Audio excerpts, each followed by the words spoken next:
Doctors of Reddit, have you ever encountered an anti-vax patient? What happened? Many times. It often depends on the situation. If I have to do something to help the child that is unrelated to vaccines, I usually won't say much because I need to maintain a working relationship to help the child.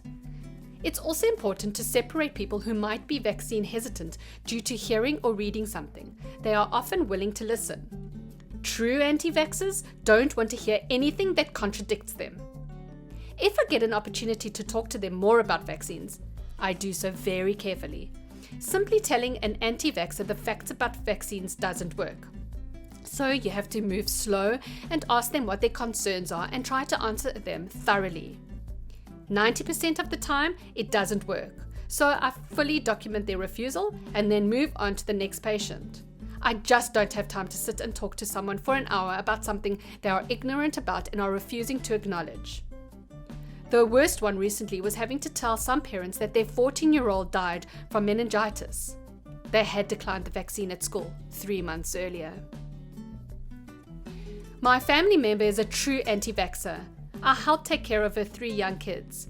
She believes in a lot of really crazy stuff. The vaccines being FDA prescribed poison thing is just one example. She's so deep in her beliefs, there is no use talking to her about it. I often wonder if one of those kids one day gets sick and dies from something like meningitis. Will that be enough for her to realize she's wrong? Or more likely, even then, she'll find a way to explain it in a way that doesn't conflict her beliefs. Not a doctor. I worked as a receptionist in a pediatric clinic. Most people would ask if the kids really needed all those vaccines, like they felt they were way too many and wanted to give them only the important ones.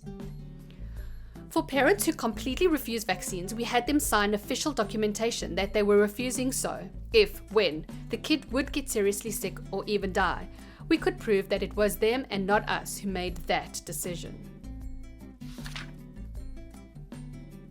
All the time.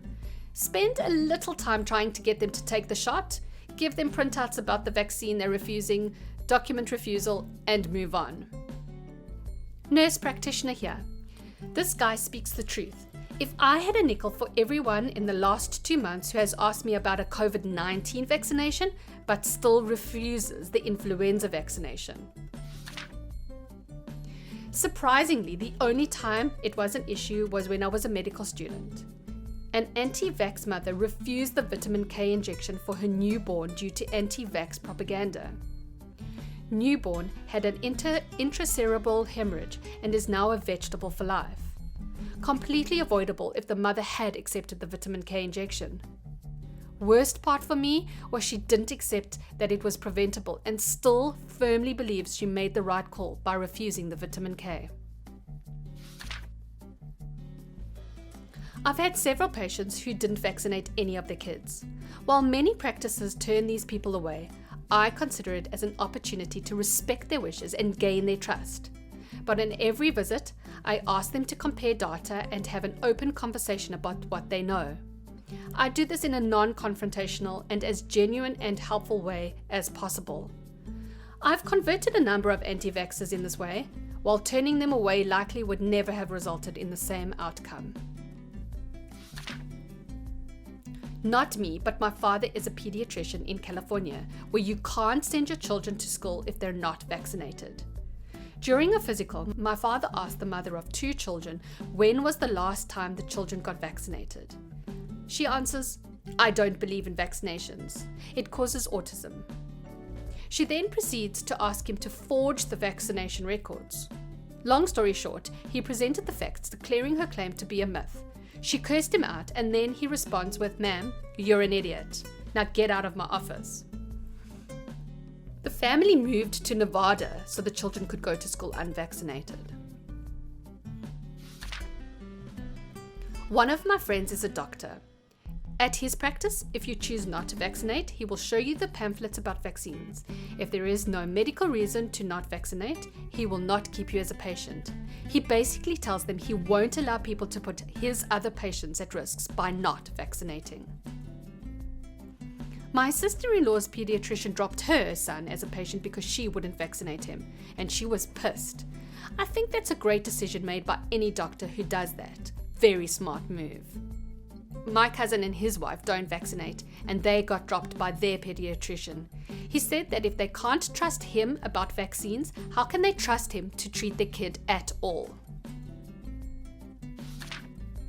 My mom works front desk at a hospital, and with the whole pandemic outbreak, there was a doctor on staff that was excessively ordering tests for every patient she saw, which seemed so off because there is such a shortage of tests. Plot twist. Apparently, the doc is anti-vax, resulting in her to order excessive testing because she was paranoid about returning home to her unvaccinated kids after a long day at work. Not a doctor, nor do I work in human hospital, but I do work in a veterinary hospital. I once asked my co-workers if there are people who are anti-vax with their pets too, and they rolled their eyes and said yes, and told me the story about a client who didn't think it was necessary to have his dog's vaccine updated yearly.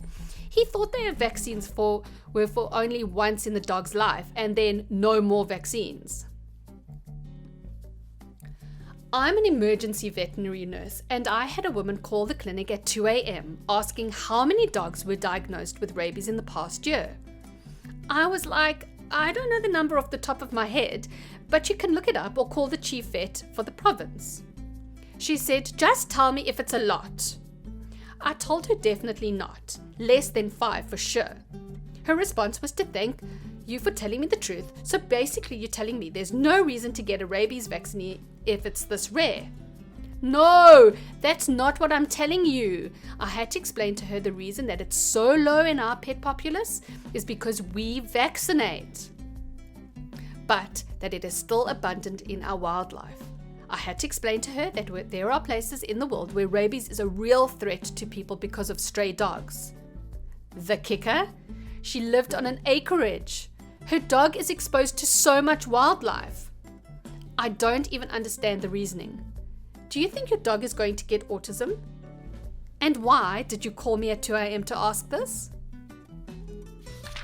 As a pediatrician, this is my bread and butter. In all honesty, most of the anti-vax parents are that way because they have done their research and want to protect their kids. Just because they don't have the training or inclination to separate real science from fake science isn't their fault. It's my job as their pediatrician to make sure they know we both want the same thing, their child's health and safety. Once you develop a trusting relationship, I found a good 90+% of my anti-vaxxers will convert. I'd much rather have invested but misguided parents than parents that don't care about their kids. I'm in nursing school and did a research project on this very subject. It amazes me that there are so many HCPs talk crap about these people because it's reality. Getting mad at anti-vaxxers will only perpetuate the problem by strengthening their resistance to change and their conviction. If someone tells you you're wrong, most people don't take that very well. Creating healthy conversation around the subject where each party can express their feelings without judgment is definitely the way to go. Thanks for your input. I totally agree. Not a doctor, but medical staff working in a very disadvantaged community. Deal with anti-vaxxers constantly. In my workplace, they are anti-vax for some religious reason or just because. I'm never happy about it, but it only really upsets me when a parent denies vaccines for their child or when the IV drug users and addicts refuse them. It's like, sir, you inject crazy dangerous stuff into yourself every day. What's a vaccine going to do?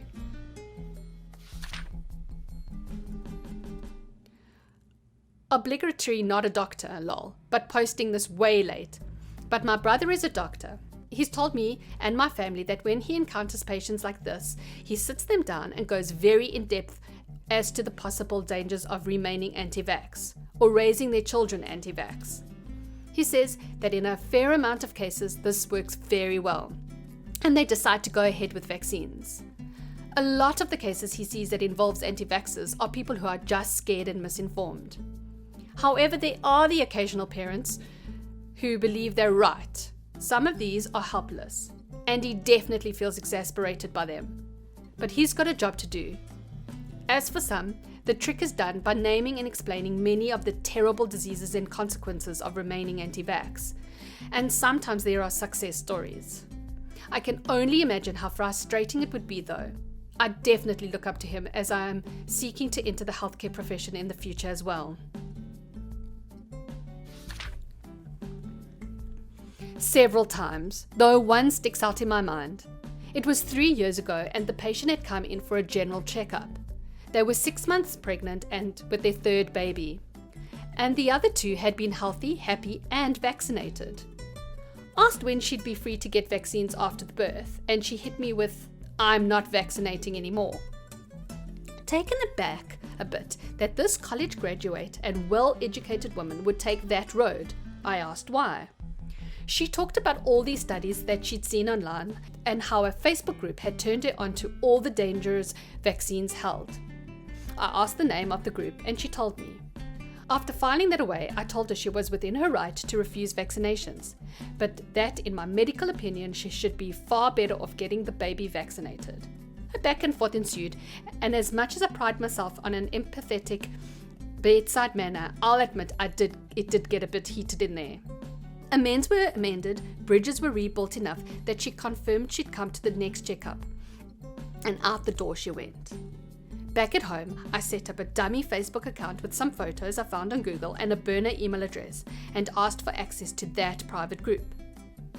Turns out the barrier for entry is really low, shocker, because they let me in. After about a week of infiltrating and posting, I tried to sway some of them by knocking down pillars of their beliefs, while reasserting other ones. Vaccines don't cause autism, but thimerosal might be poisoning the kids. Okay, thimerosal doesn't poison the kids, but SIDS is a factor, etc.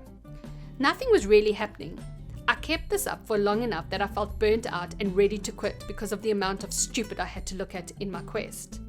Sure, there are patients who haven't done what I ask them, but I don't usually go seeking this sort of thing out, and it was draining me. Finally, I gave up, posting my final thoughts to this group, which consisted of one sentence. You should have put a serious tag on this question.